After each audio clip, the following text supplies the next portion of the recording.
ইরানের কুম নগরের কাছে পাহাড়ের ভেতরে অবস্থিত ফোর্ডো ফুয়েল এনরিচমেন্ট প্লান্ট।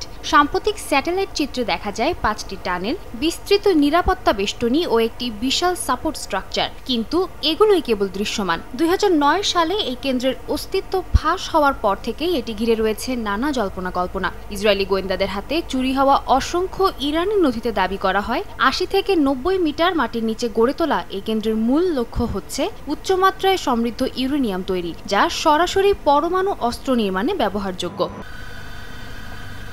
2002 সাল থেকেই এই কেন্দ্রের নির্মাণ কাজ চলছিল বলে জানিয়েছে IAEA। 2009 সালে মার্কিন প্রেসিডেন্ট বারাক ওবামা, ফ্রান্সের সার্কোজি ও ব্রিটিশ প্রধানমন্ত্রী ব্রাউন একযোগে এই কেন্দ্রের অস্তিত্ব বিশ্ববাসীর সামনে আনেন। একই সময় তেহরান দাবি করে এটি নাতাঞ্জ পারমাণবিক স্থাপনার বিকল্প হিসেবে তৈরি করা হচ্ছে। নিরাপত্তার জন্যই এটি ভূগর্ভস্থ।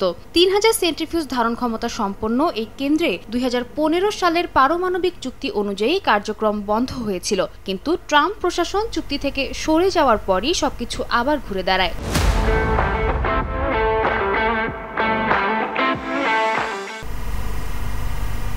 2018 সালে ইসরায়েলি প্রধানমন্ত্রী বিনিয়ামিন নেতানিয়াহু ইরান পারমাণবিক আর্কাইভ নামে পরিচিত 55,000-এর বেশি গোপন নথিপত্র প্রকাশ করেন, যেখানে বিস্তারিত নকশা ও পরিকল্পনা ছিল ফোর্ডো কেন্দ্রকে ঘিরে।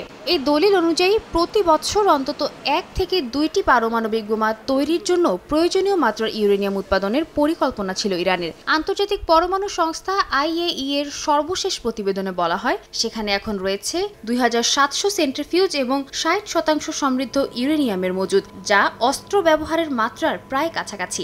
ISIS থিঙ্ক ট্যাঙ্কের হিসাব মতে ফোর্ডো প্লান্টে মজুদ ইউরেনিয়াম 3 সপ্তাহে অস্ত্রের উপযোগী করে তোলা সম্ভব, যেখানে তৈরি করা যাবে অন্তত 9টি বোমা।